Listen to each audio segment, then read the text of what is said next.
Hello everyone and welcome to another edition of Red Card Headbutt Wrestling. Today we are probably going to have to cash in the Channel 72 life insurance policy for this match. I honestly have no clue why on earth this match was even signed, but as it stands, here we are. The original Gangsta New Jack is going to be taking on Vic Grimes in a scaffold match.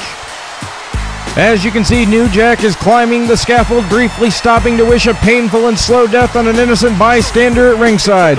We cut to the other side of the ring as Vic Grimes, who doesn't look like he's engaged in too much aerobic activity lately, tries to climb up on the other side.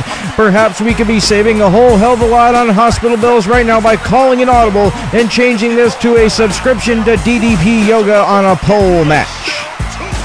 Folks, I can't make out what is happening at the top of the scaffold right now due to the camera angle, but it seems like New Jack has briefly stopped his ascent up the scaffold to wish harm upon two old men and a complete stranger. Vic Grimes, under the promise of cheeseburgers, is continuing his climb up as well. Some of you may have caught in the wide shot we took a moment ago that there are tables stacked several levels high in the ring, and I hope the EMTs are standing by, mostly for after the match when New Jack will no doubt start beating the piss out of a concession stand employee with an old toaster oven.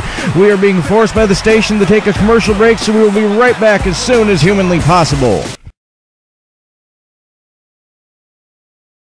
Folks, we are back from commercial, and I gotta say that the level of violence from these two is like nothing I've ever seen. New Jack during the commercial break busted out some weapons on Vic Grimes that quite frankly I've never personally seen used before in a wrestling match.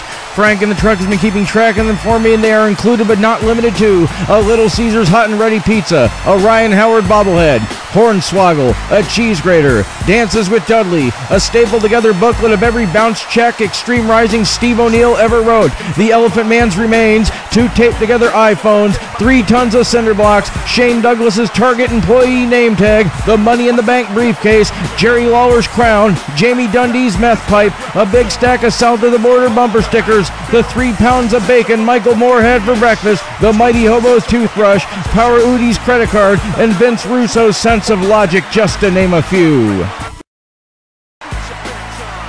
Folks, we are back at the 30-minute mark of this match, and you have to wonder when exactly fatigue is going to set in. New Jack is hitting Grimes with some shots, and I got to tell you, fans, I'm damn glad the broadcast booth was set far away from the ring in this one. New Jack appears to be hell-bent on ending Vic Grimes' career by throwing him down to the tables below.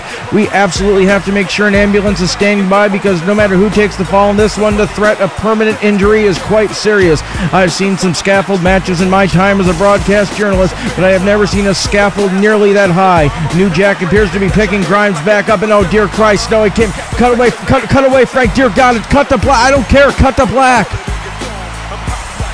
Ladies and gentlemen, home, we apologize, but I was merely acting upon direction of the station management here. I can still see what is happening on the arena monitor. New Jack has climbed down from the scaffold, and oh dear God, don't tell me he's really good. He couldn't possibly fit that hardcover copy of the stand all the way.